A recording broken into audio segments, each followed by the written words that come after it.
أنفسنا ومن سيئات أعمالنا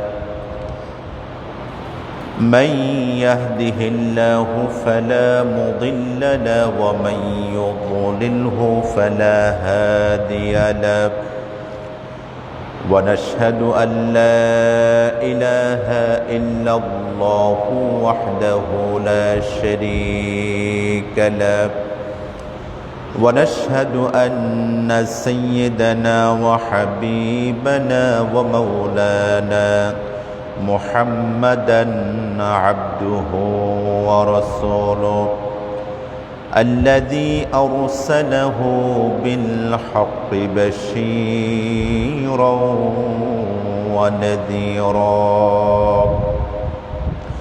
وداعيا إلى الله بإذنه وسراجا منيرا أما بعد فقد قال الله تبارك وتعالى في كلامه المجيد وفي فرقانه الحميد أعوذ بالله من الشيطان الرجيم بسم الله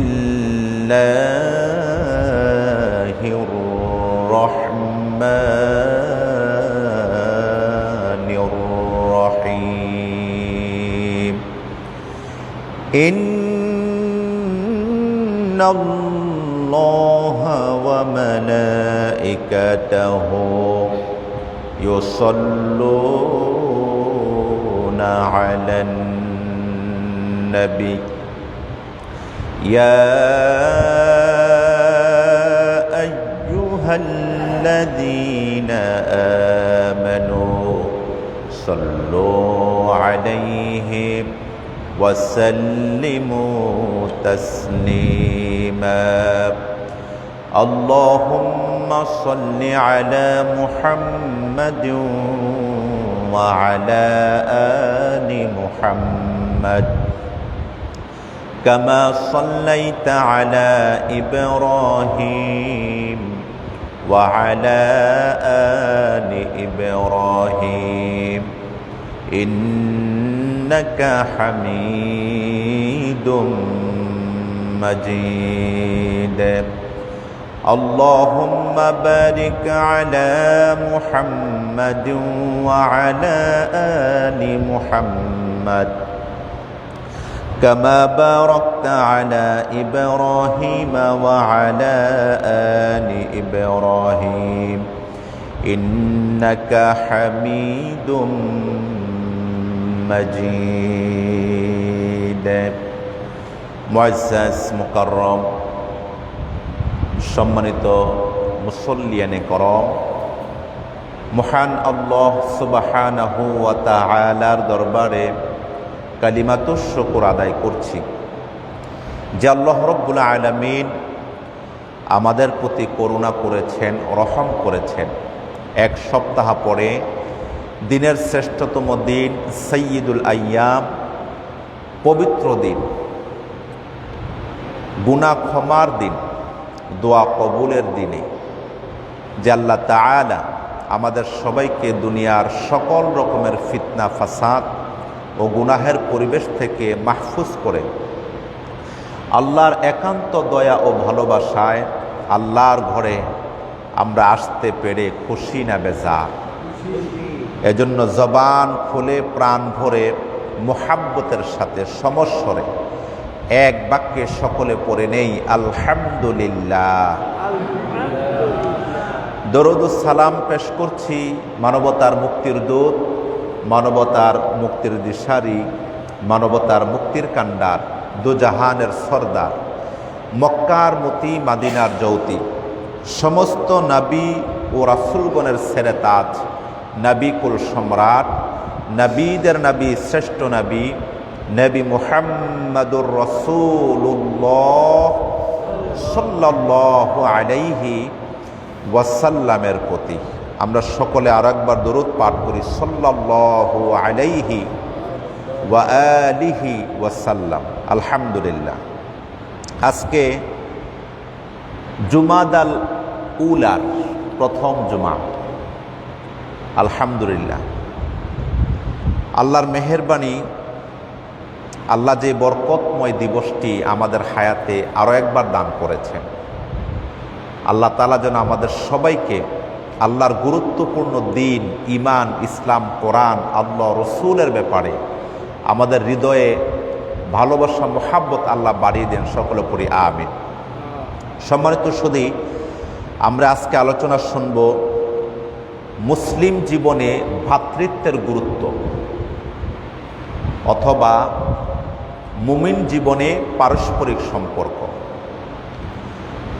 আজ গোটা পৃথিবী যখন আধুনিকতায় ছেয়ে গিয়েছে, গোটা পৃথিবী যখন হাতের মুঠোয় আমাদের চলে এসেছে, যত আধুনিকতার ছোঁয়া, যত আধুনিকতার পরিবেশ আমরা পাচ্ছি, তত বেশি আমরা মানব সভ্যতা, মানুষের প্রতি মানুষের যে দয়া, ভালোবাসা, এক মানুষ অপর মানুষের ব্যাপারে কোরআন এবং সুন্নাহর যে দিক নিদর্শন এসেছে, এই বিষয়টা আমরা দিন দিন ভুলেই যাচ্ছি।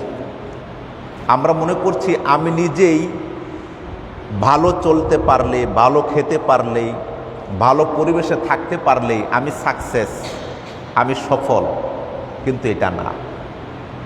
ইংরেজিতে একটা প্রবাদ বাক্য আছে, man can not live alone.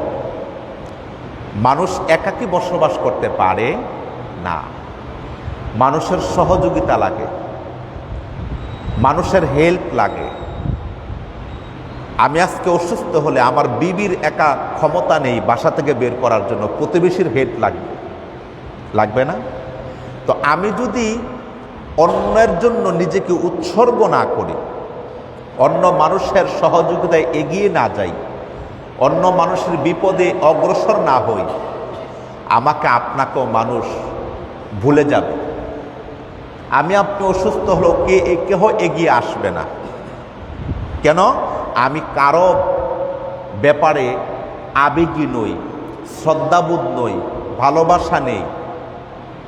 এই জন্য আল্লাহ তাআলা দেখেন, আমাদেরকে সৃষ্টি করার আগে জিন জাতিদেরকে আল্লাহ বানিয়েছিলেন। জিন জাতি এখনো আছে না নাই? আছে। তাদের ব্যাপারে একটি সূরা আছে, সূরাতুল জিন। তাদের মধ্যে ছিল বর্বরতা, মানে তাদের ভিতরে যেই কৃষ্টি কালচারগুলো ছিল, ইদানিংকালে দেখা যায় এই কৃষ্টি কালচারগুলো আমাদের ভিতরে চলে আসছে। আপন মায়ের পেটের ভাই, এক ভাই আরেক ভাইকে দেখতে পারি না, শত্রুতামি করি, হিংসা করি। আপন বোনকে দেখতে পারি না, তারপর আমার প্রতিবেশী, চাচতো ভাই, জ্যাঠতো ভাই আছে না, দাদার আরেক সংসারের সন্তান আছে না। টোটালি পৃথিবীর মধ্যে আল্লাহ যে মানুষ হিসাবে আমাদেরকে বানিয়েছেন, এটা আল্লাহর সবচেয়ে বড় একটা নিয়ামত। আলহামদুলিল্লাহ। আল্লাহ রাব্বুল আলামিন বলেন, ওয়ালাকাদ কাররামনা বনি আদম। হে বনি আদম, তোমাদেরকে আমি আল্লাহ তাআলা বড় সম্মানিত করে সৃষ্টি করেছি। সুবহানাল্লাহ পড়েন।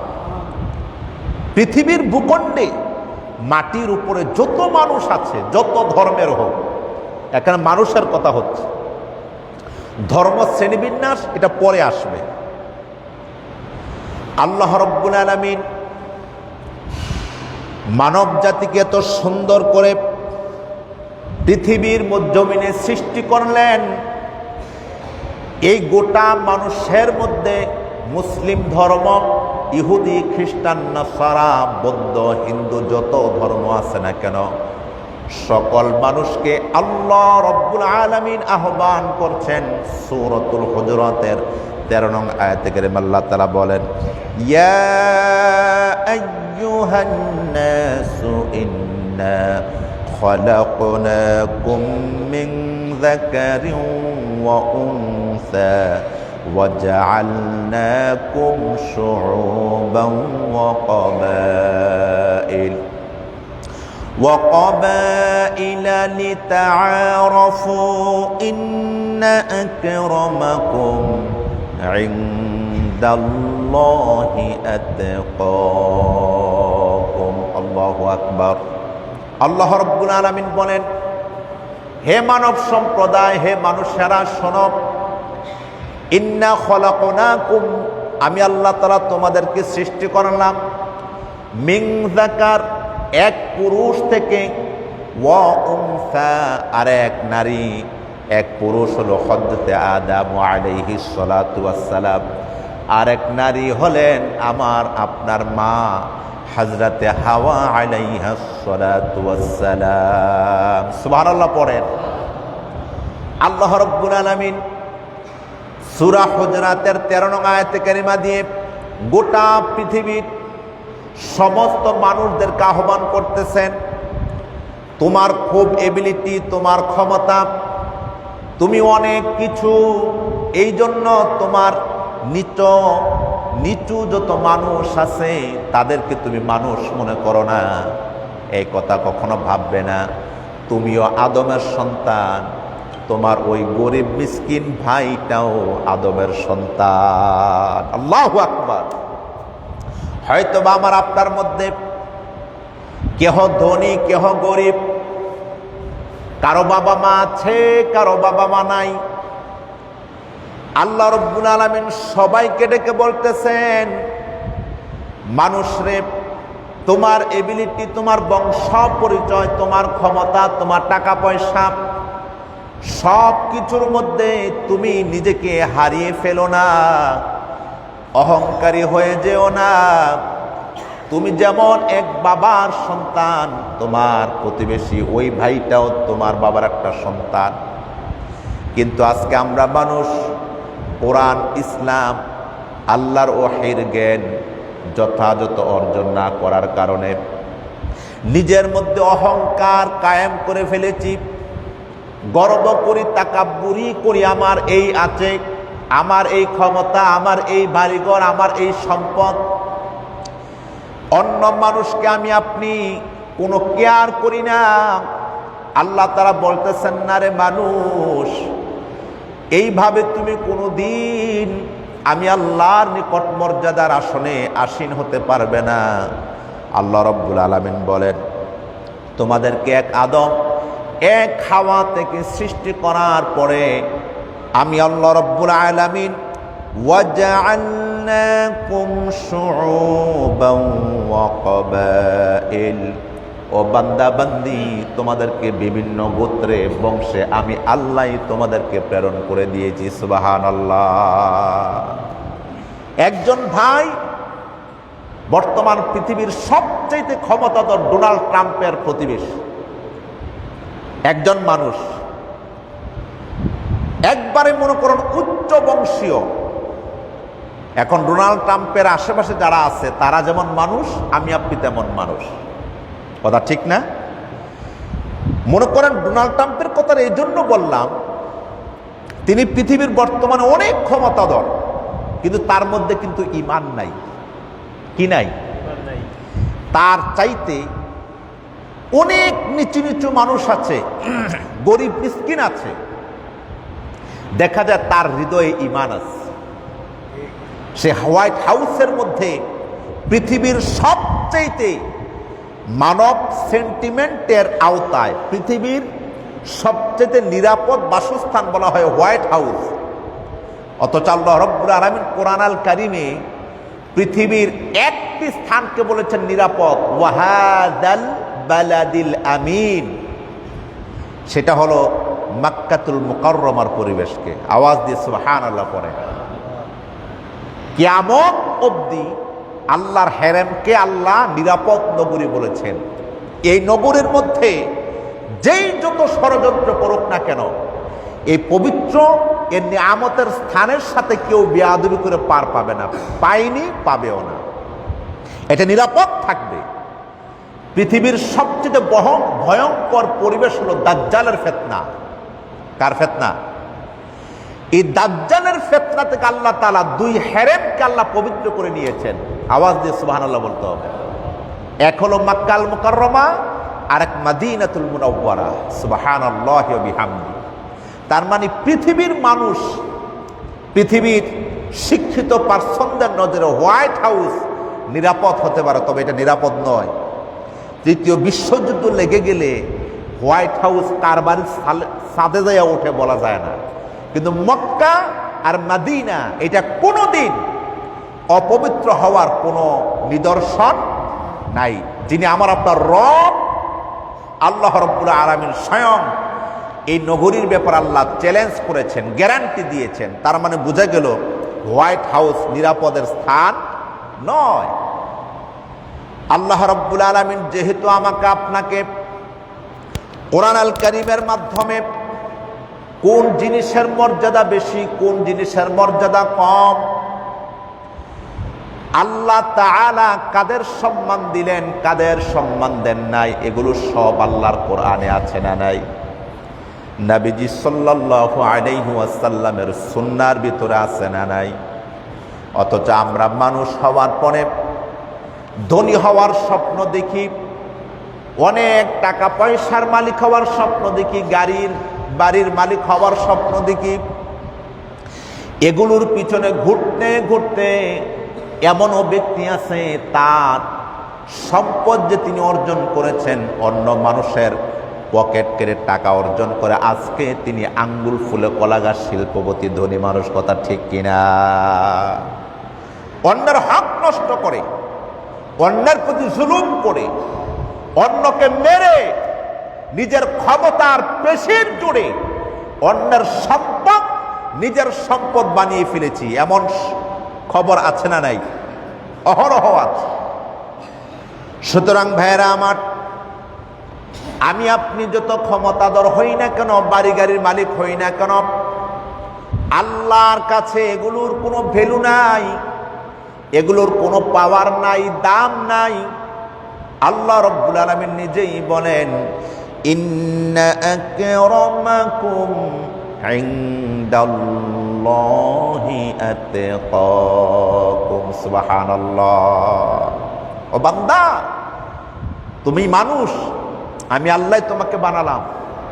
বানানোর পরে লিতাআরাফু, তোমরা একে অপরের সাথে সম্পর্ক করেছ, পরিচিত হয়েছে। ওয়াজআলনাকুম শুউবান ওয়া ক্বাবাইলা, বিভিন্ন বংশে বংশে গোত্রে গোত্রে আমি আল্লাহ তোমাকে পাঠাইছি। আমাদের এই পরিবেশের ভিতরে চৌধুরী বাড়ি আছে, ভুইয়া বাড়ি আছে, ব্যাপারী বাড়ি আছে, আছে না? কত মানে বাড়ির নাম হিসাবে মানুষ সম্মান করে, অমুক বংশ, ওরে বাবারে, শিক্ষা দীক্ষা টাকা পয়সা অনেক উঁচু, এটা আমরা বলি। কথা ঠিক কিনা? কিন্তু আল্লাহর কাছে এগুলোর কোনো পাওয়ার নাই। আল্লাহর নিকট এগুলোর কোনো সম্মানই নাই। আল্লাহর কাছে সম্মান হলো ইন্না আকরামাকুম, তোমাদের মধ্যে কেউ যদি আমি আল্লাহর নিকট সম্মানিত হতে চায়, ইনদাল্লাহি আতকাকুম, ওই ব্যক্তি আল্লাহর নিকট তখনই সম্মানিত হবে যদি তার হৃদয়ের মধ্যে আমি আল্লাহর ভয় থাকে, তাকওয়া থাকে। সুবহানাল্লাহ বলেন। পৃথিবীর আপনি অনেক পাওয়ার, অনেক ক্ষমতা, অনেক দাপট, অনেক সম্পদ, কিন্তু আল্লাহর কাছে কোনো মূল্য নাই। কথা বুঝবেন, আল্লাহর কাছে কোনো মূল্য নাই। হযরত বেলাল রাদিয়াল্লাহু তাআলা আনহু, তিনি তো হাফস গোলাম ছিলেন। হাফসি গোলাম, গোলাম বললে আমাদের সমাজে, আমাদের দেশের মধ্যে বলা হয় থার্ড ক্লাস মানুষ, কোনো পাওয়ার নাই, কোনো সম্মান নাই। কিন্তু আল্লাহ রাব্বুল আলামিনের নিকট বেলাল রাদিয়াল্লাহু তাআলা আনহুর কত সম্মান, কত মর্যাদা। সুবহানাল্লাহ। বেলাল রাদিয়াল্লাহু তাআলা আনহু খাটো মানুষ ছিলেন, বেটে মানুষ ছিলেন, নিগ্রো কালো ছিলেন, চেহারার সৌন্দর্যতা ছিল না, হাত পায়ের আঙ্গুলগুলো মোটা মোটা, চামড়াগুলো ফাটা ফাটা ছিলেন। কিন্তু বেলাল রাদিয়াল্লাহু তাআলা আনহু মৃত্যুর পূর্বে রাসূল সাল্লাল্লাহু আলাইহি ওয়াসাল্লাম যেদিন আল্লাহর জান্নাত মেরাজের রজনীতে সফর করতে গেলেন আমার নবীজি একা। নবীজির মনে একটু একটু কেমন কেমন ভাব লাগতেছে, একা একা নতুন জায়গায়। হঠাৎ করে আল্লাহ রাব্বুল আলামিন বেলাল রাদিয়াল্লাহু তাআলা আনহুর কণ্ঠের আওয়াজ আমার নবীকে শোনাই দিলেন। আমার নবীজি খুশি হয়ে গেলেন। মেরাজ থেকে এসে ডাক দিলেন, ইয়া বেলাল, হে বেলাল, আমার নিকট আসো। বেলাল, তুমি কি এমন আমল করো? বেলাল রাদিয়াল্লাহু তাআলা আনহু বলেন, ও আল্লাহর নবী, আমি নতুন কোনো আমল করি না, আপনি যা আমাকে শিখালেন আমি তাই করি নবীজি। আল্লাহ রাসূল সাল্লাল্লাহু আলাইহি ওয়াসাল্লাম বলেন, না রে বেলাল, আমার মনে হয় তুমি আমার নিকট কোনো আমল গোপন করে রেখে দিয়েছ। যদি তুমি কোনো এক্সট্রা গোপন আমল করে আমাকে বলতে পারো বেলাল, তোমার জন্য একটা সুসংবাদ আছে। যেরকম সুবহানাল্লাহ, আল্লাহু আকবার। বেলাল রাদিয়াল্লাহু তাআলা আনহু বলেন, ইয়া রাসূলুল্লাহ, একটা আমল আমি করি। আল্লাহর নবী, আমি যখন পবিত্রতা অর্জন করি, তাহারাত অর্জন করি নবীজি, আমি ওযু করার পরে 2 রাকাত তাহিয়াতুল ওযু সালাত আদায় করি। সুবহানাল্লাহ বলেন।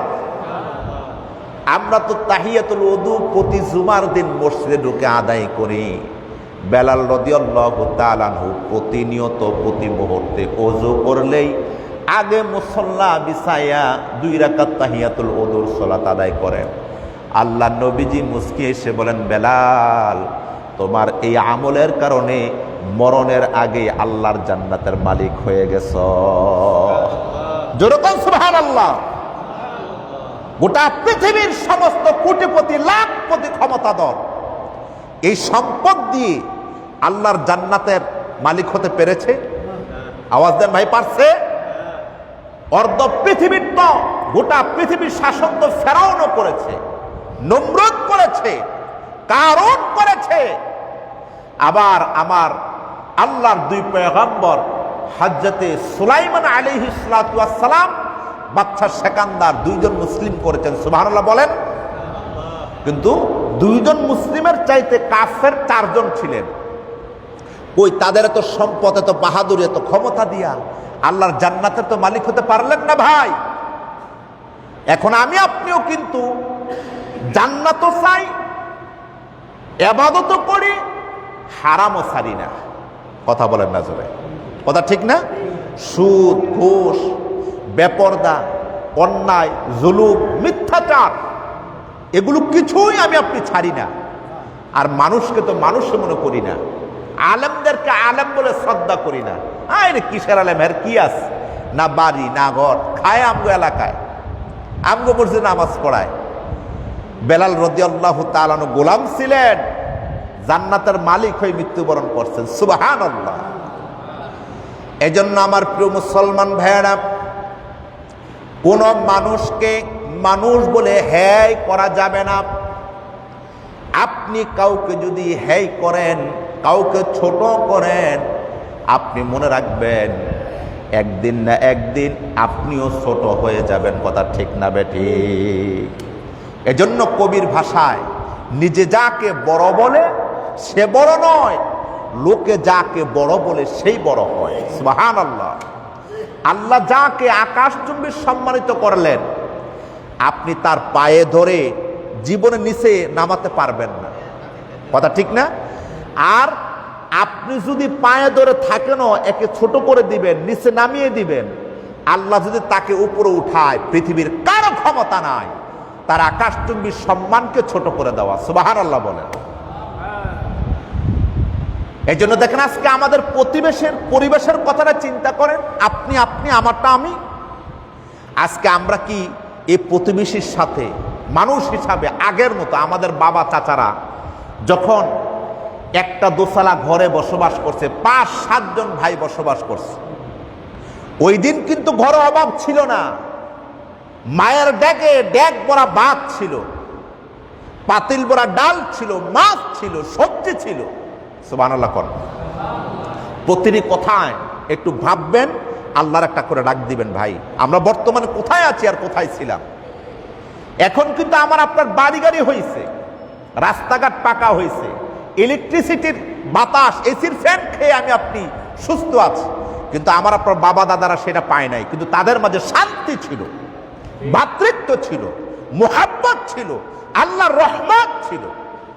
আর যত আধুনিক হয়েছে তত আমাদের হৃদয় থেকে ভ্রাতৃত্ব, মানে ভাইয়ের প্রতি শ্রদ্ধা, ভালোবাসা, মুহাব্বত, এটা দিন দিন দূর হচ্ছে। কথা ঠিক না? এটা কিসের আলামত? এটা শান্তির আলামত নয়, এটা অশান্তির আলামত। আজকের ভিতরে সবচেয়ে বড় করুণ একটি কথা, বাক্য হলো, আপন এক ঘরের এক বাবার মনে করুন 2 সন্তান অথবা 4 সন্তান। বাংলাদেশটার পরিবেশটা দলীয়করণ হওয়ার কারণে আপন এক মায়ের 4 ভাই এক রাস্তা হাঁটতে পারে না। কথা সঠিক না বেঠিক? এটা আওয়াজ দিয়েন। কেন? আমরা এখন দল দিয়া ভাই চিনি, দল দিয়া ভাই চিনি। মনে করেন দল বাদ দিলাম, অনেকে রাগ করবো, হুজুর এটা বলার মানেটা কি?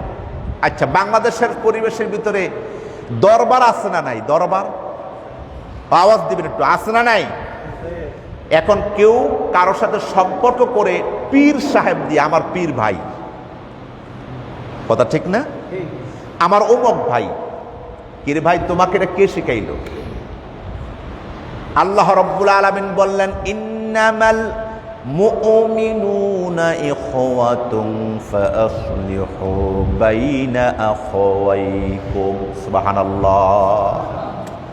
আল্লাহ রাব্বুল আলামিন বলেন, গোটা পৃথিবীর ভূখণ্ডের ভিতরে, জমিনের উপরে, আকাশের বিস্তীর্ণতা যত দূর এগিয়ে গিয়েছে, এই আকাশের নিচে, জমিনের উপরে যত মুমিন থাকবে, এটা কোথাকার, কোন এলাকার, এই বিবেচনা, এই পার্থক্য আমার আপনার করার অধিকার, অথরিটি আল্লাহ তাআলা দেননি।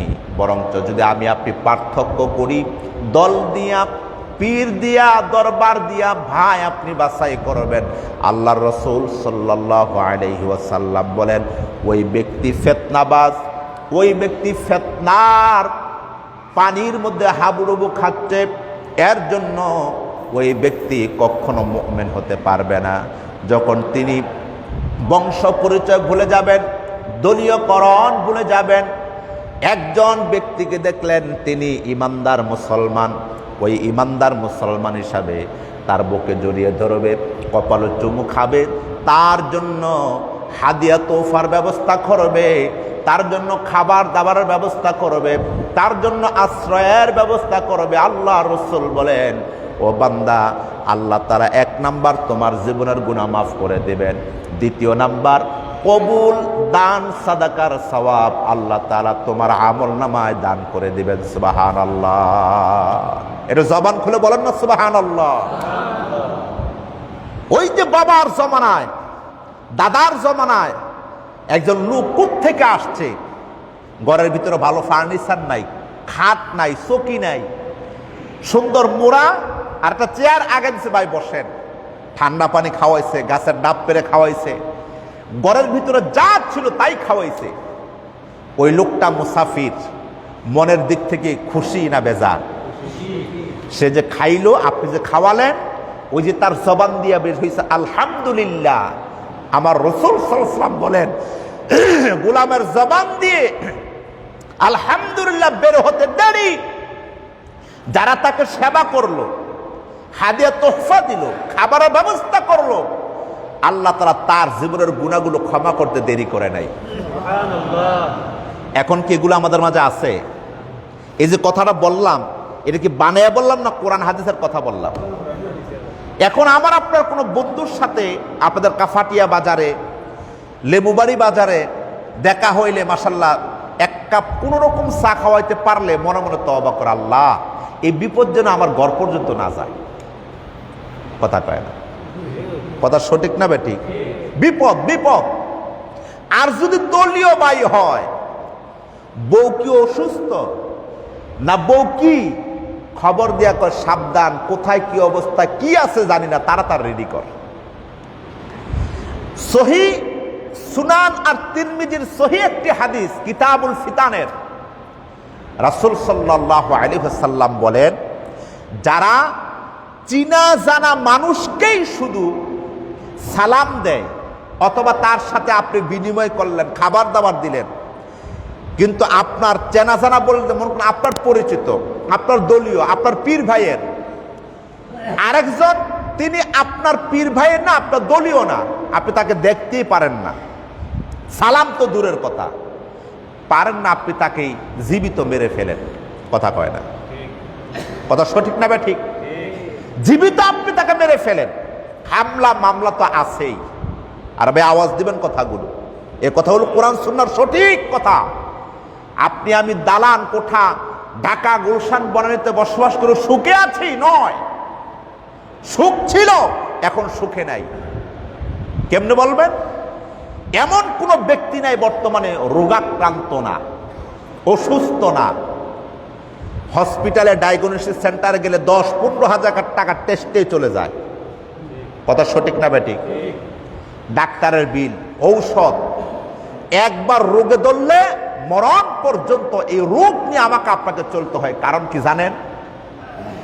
আমার আপনার বাবা এই মাটির উপরে তারা বসবাস করে নাই, এই মাটির উপরে জন্মগ্রহণ করে নাই, কই তাদের তো এরকম রোগ ছিল না, ডায়াবেটিস ছিল না, হার্টের সমস্যা ছিল না, কিডনির সমস্যা ছিল না, লাংস শুকায় যায় নাই, প্রেসার উগ্র ছিল না।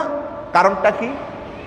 কারণ তার নবীজির সুন্নত অনুযায়ী তারা জীবন যাপন করছে, প্রতিবেশীকে মুহাব্বত করছে, আল্লাহর ইনসান হিসাবে ভালোবাসছে, তার পিছনে ঘরের খাবার হাদিয়া দিছে, টাকা পয়সা দিছে, নিজের বোন আসলে হাসি খুশিতে বোনদের জন্য আয়োজন করছে। কিন্তু ব্যাংক ছিল না ওই সময়, বিকাশ ছিল না, রকেট ছিল না, নগদ ছিল না। কথা বলবেন, কথা ঠিক না?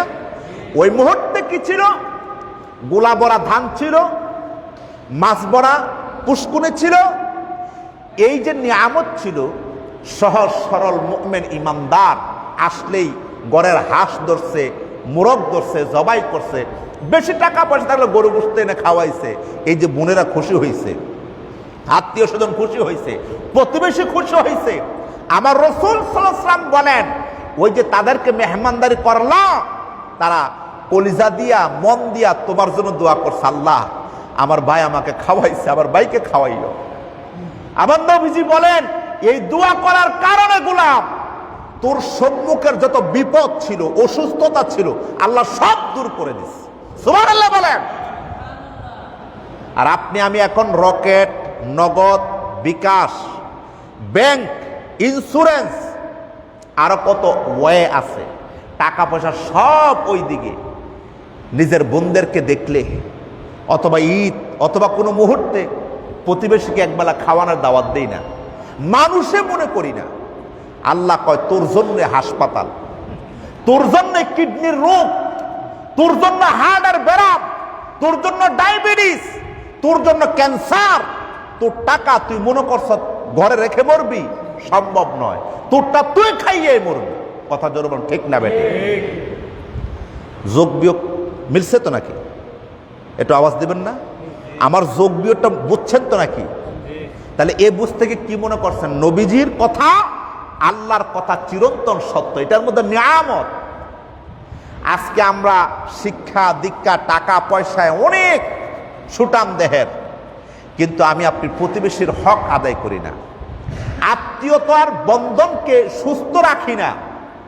নিজের বোন, ফুফু, মামা, খালু একটাবার কল দিয়ে খোঁজ খবর নেই না, একটাবার তাদের সাথে লিয়াদু সম্পর্ক সেট আপ করি না। আপনি মনে করছেন আপনি সবচেয়ে বড় চালাক। আল্লাহ নিজেই বলেন, ওয়ামা কারু ওয়ামা কারাল্লাহ ওয়াল্লাহু খায়রুল মাকিরিন। আমার সাথে মকরবাজি করো, তুমি খুব চালাক। এজন্য আল্লাহ রাব্বুল আলামিন কোরআন আল কারিমে মানবতার কথা বলেছেন, মানুষের কথা বলেছেন, ইনসানের কথা বলেছেন। আগে ইনসান, মানবতা, তারপরে আপনি ডাইভারশন করবেন কে মুসলমান আর কে বিধর্মী। কিন্তু আপনি আমি মুসলমানকে তো মুসলমান মনে করি না, একজন মুমিন ইমানদারকে ইমানদার মনে করি না। কথা সঠিক না বেঠিক? বানিয়ে কথা বলা হচ্ছে না, নির্ভুল কথা হচ্ছে। তাহলে আমি আপনি ঠিকই মসজিদটা বাছাই করলাম আল্লাহকে খুশি করার জন্য, মক্কা মদিনা বাছাই করলাম হজ উমরা করার জন্য, বিভিন্ন ট্যুরে গেলাম নিজেকে সুখী রাখার জন্য। আপনি হয়তো বারবার মক্কা মদিনা যেতে পারতেন না, হয়তো আপনি বেশি দান সাদাকাত করতে পারতেন না, যদি আপনি প্রতিবেশীর সাথে ভালো সম্পর্ক রাখতেন, তাদেরকে ভালো ভালো খাওয়াতেন, তাদেরকে হাদিয়া তোহফা দিতেন, বোন ফুফু মামা মামিদেরকে দাওয়াত দিয়ে খাওয়াইতেন। এই খাওয়ানোর কারণে কি হইতো? আপনার মাকবুল উমরার সওয়াব আমার আপনার আমল নামায় আসতো। টাকা দিয়া উমরা করে বলার সাহস নাই আমার উমরাটা কবুল হয়ে গেছে। কথা সঠিক না বেঠিক? হজ করার পরে এমন কোনো ব্যক্তির এমন কোনো পাওয়ার নাই বলার আমার হজ কবুল হয়েছে। কিন্তু আপনি যদি প্রতিবেশীর সাথে সুসম্পর্ক রাখেন, ভালো আচরণ করেন, সুন্দর ভদ্র ব্যবহার করেন, দান সাদাকা আপনি যদি নাও করতে পারেন, হজ উমরা নাও করতে পারেন, শুধুমাত্র প্রতিবেশী মানুষ আত্মীয় স্বজনের সাথে ভালো সম্পর্ক আর তাদের পেছনে খরচ করার কারণে আপনি এক নম্বরে কবুল দানের সওয়াবের ভাগীদার হয়ে গেলেন।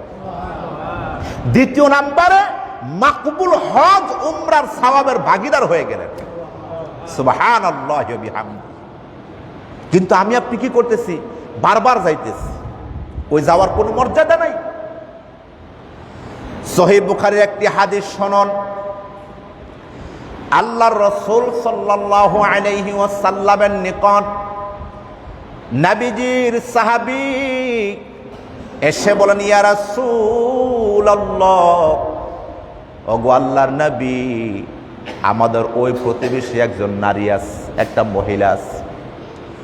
নবীজি সেই খুব তাহাজ্জুদ গুজার, খুব আমলদার, খুব সালেহীন, কিন্তু আল্লাহর নবী তার ব্যবহার এত নোংরা, এত কর্কশ, এত খারাপ, প্রতিবেশী তার প্রতি অসন্তুষ্ট, বেরাস। আল্লাহর নবী বলেন, তোমরা জেনে নাও এই মহিলা অনেক আমলদার হতে পারে, কিন্তু তার কপালের মধ্যে আল্লাহর জাহান্নাম। যেরকম নাউজুবিল্লাহ। নবীজি সাল্লাল্লাহু আলাইহি ওয়াসাল্লামের নিকট আরেকজন সাহাবী এসে বলেন, ইয়া রাসূলুল্লাহ, আমাদের প্রতিবেশী একজন নারী আছেন, ওই নারী তেমন কোনো ইবাদত বন্দেগী করে না, শুধু ফরজ সালাত সিয়াম এগুলি আদায় করে, অতিরিক্ত তেমন কোনো জিকির আজকার করে না, তাহাজ্জুদ পড়ে না। নবীজি তার ব্যবহার খুব সুন্দর, তার প্রতিবেশী তার প্রতি সন্তুষ্ট। আমার নবীজি বলেন, তুমি সাক্ষী থাকো আল্লাহর জান্নাত তার জন্য কবুল হয়ে গেছে। একটু কণ্ঠ ছেড়ে মুসলমানের শুরু তখন সুবহানাল্লাহ। আপনি আমি কিন্তু 1 সালের জন্য ঘর থেকে বের হয়ে যাই, ভালো কাজ। আপনি আমি কিন্তু হজ উমরা প্রতি মাস প্রতি বছর করি, কিন্তু আমার আপনার ব্যবহার অনেকের খুব নোংরা, মেজাজ খুব খারাপ। রাসূল সাল্লাল্লাহু আলাইহি ওয়াসাল্লাম সহিহ হাদিসের মাধ্যমে আমাদের জন্য উদাহরণ দিয়ে দিয়েছেন, আমল তুমি পাহাড় সমতুল্য করছো, কিন্তু তোমার ব্যবহারে, তোমার আচার আচরণে তোমার প্রতিবেশী তোমার প্রতি নারাজ, এমন আমল দিয়া আমার আল্লাহর জান্নাত তুমি কখনো পাবা না। নাউজুবিল্লাহ বলবেন না? আর তোমার মেজাজ খুব শান্ত, ভদ্র, নম্র, সভ্য, বেশি তাহাজ্জুদ পড়ার তুমি সুযোগ পাও না, বেশি জিকির আজকার করার সুযোগ পাও না। ফরজ সালাত তো পড়ো, ফরজ সিয়াম তো পালন করো, আল্লাহর ফরজ হুকুম তো পালন করো, ভাইবানো তোমার জন্য আল্লাহর জান্নাত। নবীজি সাল্লাল্লাহু আলাইহি ওয়াসাল্লামের সহিহ হাদিস, আখলিস দীনাকা ইয়াকফিকাল আমালুল কলিল,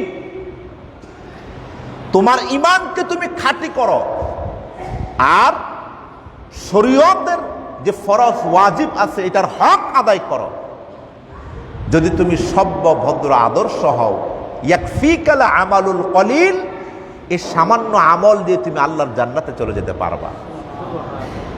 এত আস্তে কোনটা সুবহানাল্লাহ, জবান খুলে সুন্দর করে বলা যায় না সুবহানাল্লাহ?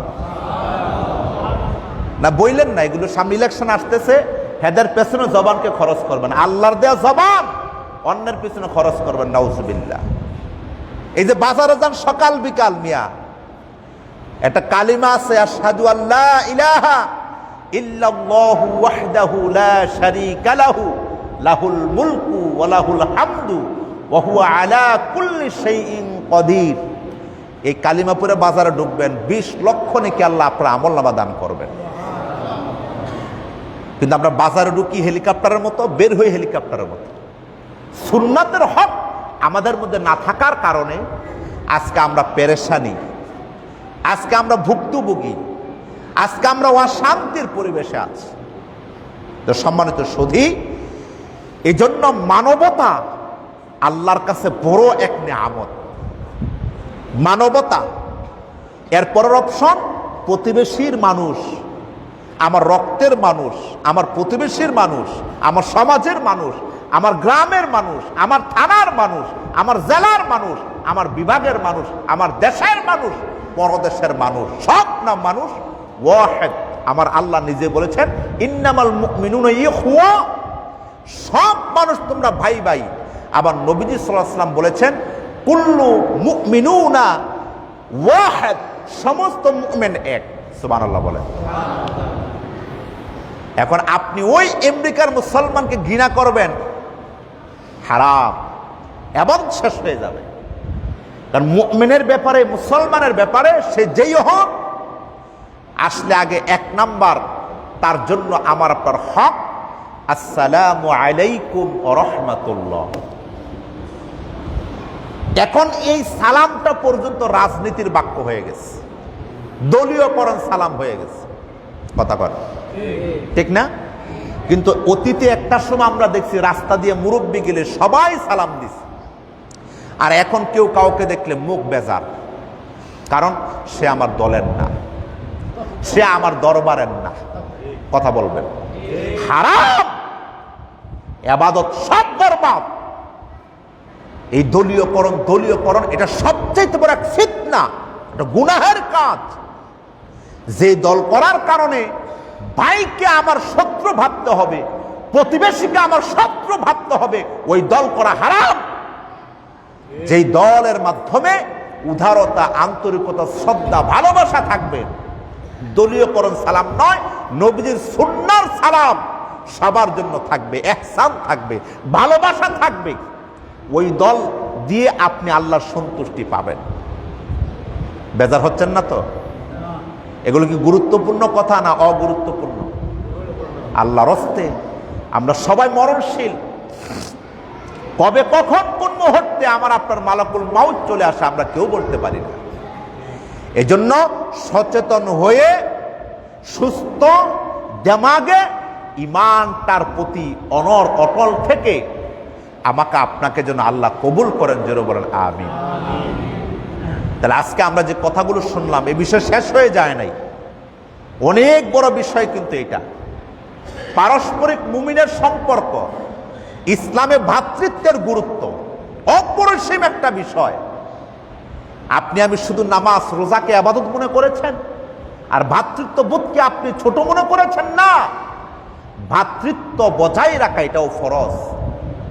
কিয়ামতের ময়দানে আমরা শুধু জানি আউয়ালু মা ইউহাসাবু বিহিল আবদু ইয়াউমাল কিয়ামাতিস সালাহ। হাশরের ময়দানে আল্লাহ তাআলা সর্বপ্রথম নামাজের হিসাব নেবেন। এই হাদিস আমরা শুধু পড়েছি, একটা হাদিস। কিয়ামতের ময়দানে আল্লাহ তাআলা এই একই হাদিস 3 বিষয়ে বলেছেন। 1 নাম্বার সালাতের হিসাব কিয়ামতের ময়দানে আল্লাহ তাআলা সর্বপ্রথম নেবেন। 2 নম্বরে প্রতিবেশী এবং আত্মীয়তার হকের ব্যাপার আল্লাহ তাআলা আমাকে আপনাকে কিয়ামতের ময়দানে সর্বপ্রথম জিজ্ঞাসা করবেন। ওইটা কয় না, ওই হাদিসটা প্রচার নাই। আরেকটা হাদিস আমাদের সমাজে প্রচার আছে, নিজের যার কন্যা সন্তান জন্ম হলো তাকে সেবা করে বালেগা করে নেককার স্বামীর ঘরে তাকে দিয়ে আসতে পারলে তার জন্য ওই বাবা মার জন্য আল্লাহর জান্নাত ওয়াজিব। সুবহানাল্লাহ বলেন। হাদিস সহিহ। একই হাদিস বোনদের ব্যাপার আছে, ওইটা আমার আপনার সমাজের মধ্যে কায়েম নেই। নিজের মেয়ের ব্যাপার আছে, একই হাদিস নবীজি বলেছেন যে এই ব্যক্তির বোন দুনিয়াতে আসলো, বোনকে তিনি সন্তানের মতো লালন পালন করলেন, বোনের প্রতি ভালোবাসা তিনি অটুট রাখলেন, বোনকে শিক্ষা দীক্ষা নেককার বানায়া স্বামীর পাত্রে তুলে দিলেন, ওই ভাইয়ের জন্য আল্লাহর জান্নাত আল্লাহ তাআলা কবুল করে নেবেন। তাহলে দেখেন তো জ্ঞানের দিক থেকে আমরা কোন পরিবেশে আছি, একটারে প্রচার করে আর একটারে গোপন রাখে। এর জন্য রাসূল সাল্লাল্লাহু আলাইহি ওয়াসাল্লাম বলছেন বাল্লিগু আন্নি ওয়ালাউ আয়া, আমার নিকট থেকে যা জানো তা প্রচার করে দাও। আমরা কি নবীজির সব কথা শুনতে রাজি না কয়েকটা শুনতে রাজি? আওয়াজ দিতে বলতে হবে, সব না কয়েকটা। আমি প্রায় নবীজির মুহাব্বতের আলোচনা করতে গেলে একটা কথা বলি। এক অঞ্চলে এক আলোচক আলোচনা করতেছেন নবীজির মুহাব্বতের উপরে। তো স্বাভাবিকত আমাদের পরিবেশে কিছু আবেগপ্রবণ সহজ সরল কিছু মানুষ আছেন, অনেক সময় আগে বাড়াইয়া কিছু বলেন, কথা ঠিক না, অ্যাডভান্স কিছু বলেন। তো আমার একজন মুসল্লি তারা হাত তুলে বলে, হুজুর আমি আমার নবীর খুব ভালোবাসি, খুব মুহাব্বত করি। কেমনে ভালোবাসেন? আমার নবীজি মিষ্টি খাওয়া খুব পছন্দ করতেন, আমি মিষ্টি পাইলে জন্মের মতো খাই। আলহামদুলিল্লাহ, সুন্দর। আর কিভাবে মুহাব্বত করেন? ও হুজুর নবীজি লাউ কদু খাওয়া পছন্দ করতেন, আমি লাউ কদু খুব বেশি খাই। আর কি? নবীজি প্রতিদিন যোহর নামাজ পড়ে খাবার দাবার খেয়ে কাইলুল্লাহ করতেন, আমিও কাইলুল্লাহ করি। সুন্দর না সুন্নতি? কথা বলেন না কেন? সুন্দর না? সহজ সহজ। তো তিনি বলতেছেন মাশাআল্লাহ ভাই আপনি তো নবীজি খুব ভালোবাসেন, মুহাব্বত করেন। তো নবীজি সাল্লাল্লাহু আলাইহি ওয়াসাল্লাম কোনো কারণ ছাড়া জীবনে তাহাজ্জুদের আমল ছাড়তে শুনি নাই। আমি কি তাহাজ্জুদ পড়েন? ওনার মুখ বেজার হয়ে গেছে। নবীজি সাল্লাল্লাহু আলাইহি ওয়াসাল্লাম কাউকে কোনোদিন কষ্ট দিতে শুনি নাই। আপনি কি কাউকে কষ্ট দেন? তো ওই ব্যক্তি কইতেছে, হুজুর এত শক্ত শক্ত সুন্নতের কথা কইেন টেন না, পারলে একটু নরম নরম সুন্নতের কথা কইেন। কথা কি বুঝা আসতেছে নাকি? আমরা কিন্তু ওই মার্কা মুসলমান, মানে যত পরিশ্রম ছাড়া কেমনে জান্নাত পাওয়া যায় হুজুর এই ওয়াজ করেন। তাহলে পরিশ্রম ছাড়া জান্নাত পাওয়া গেলে আমার রাসূল সাল্লাল্লাহু আলাইহি ওয়াসাল্লাম এত কষ্ট করলেন, রক্ত ঝরালেন, যুদ্ধের ময়দানে মার খেলেন, সাহাবা আজমাইন শহীদ হলেন, মাংনাই জান্নাত? কথা কয় না, মাংনাই জান্নাত না। আমরা ওই চিন্তা ভুলে যান। আল্লাহর জান্নাতের নিয়ামত পেতে হলে আমাকে আপনাকে সচেতন হয়ে জীবনযাপন করতে হবে। আল্লাহ তাআলা সঠিক সমাজ আমাদের সবাইকে দান করেন, জোরে বলে আমিন। আজকে যে আলোচনা শুনলাম, আল্লাহ তাআলা যেন আমাদের সবাইকে মানবতার ভালোবাসা আমাদের হৃদয়ে দান করেন, প্রতিবেশী আত্মীয় স্বজন ভালোবাসা আমাদের হৃদয়ে দান করেন। কেউ বিপদে পড়লে, অসুস্থ হয়ে গেলে এগিয়ে যাবেন। বিপদগ্রস্ত মানুষ দেখলে আমরা দূরে সরে যাই, লাআনতের কারণ। আজকে আপনি দূরে সরলেন, কালকে যে আপনি বিপদের সম্মুখীন হবেন না তার কি গ্যারান্টি আছে? কথা ঠিক কিনা? আপনি মানুষের প্রতি ইহসান করেন, এমন এক জায়গার মধ্যে আপনি পৌঁছেছেন যেখানে আপনার রক্তের আত্মীয় বন্ধন কেহ নাই, দেখবেন আল্লাহ সেখানে আপনাকে কুদরতিভাবে সাহায্য করবে।